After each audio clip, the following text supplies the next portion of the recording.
Od 4. do 11. junija 2016 bo v Portorožu potekalo 13. Evropsko teniško prvenstvo gluhih s 60 igralci iz 15 držav v organizaciji Športne zveze gluhih Slovenije.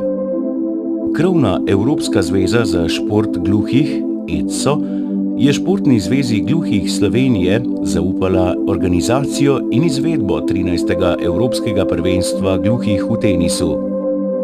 Organizatorji pričakujejo 60 najboljših gluhih teniških igralcev in igralk iz 14 evropskih držav in Izraela, ki se bodo na peščenih igriščih Športno-rekreacijskega centra Marina Portorož pomerili v kategorijah posamično, dvojice in mešani pari.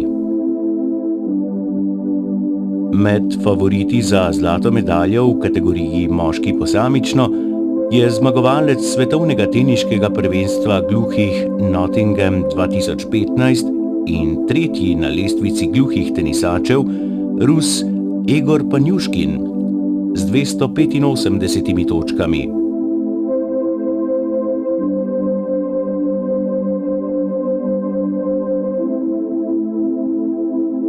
Petkov žreb bo določil, ali se bo pomeril s katerim od glavnih tekmecev za zlato. Prvouvrščenim na lestvici Matejem Gaborjem iz Madžarske 345 točk ali drugouvrščenim Mikaelom Lorenom 310 točk.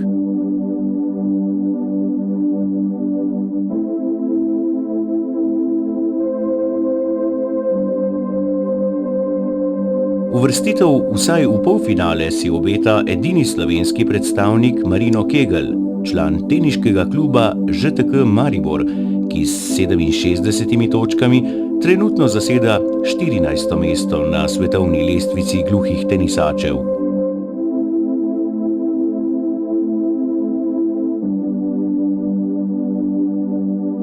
Med 19 tenisačicami pa se za naslov evropske prvakinje spogledujeta Beatriz Villamandos Lorenzo iz Španije in aktualna evropska prvakinja Nemka Heike Albrecht.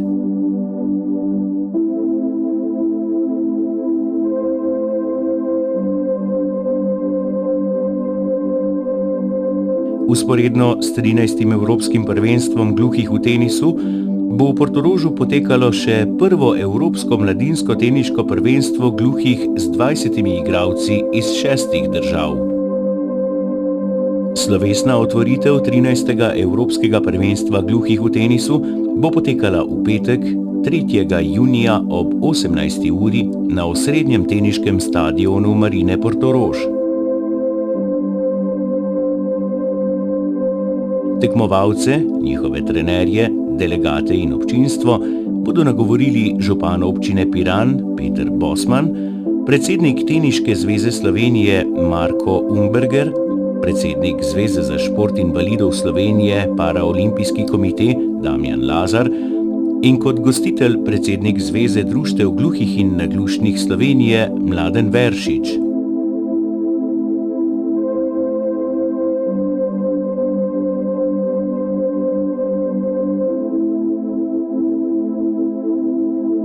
Od sobote, 4. do srede 8. junija bodo pod strogimi očmi sodnikov Teniške zveze Slovenije potekali izločevalni boji. V četrtek imajo tenisači prost dan.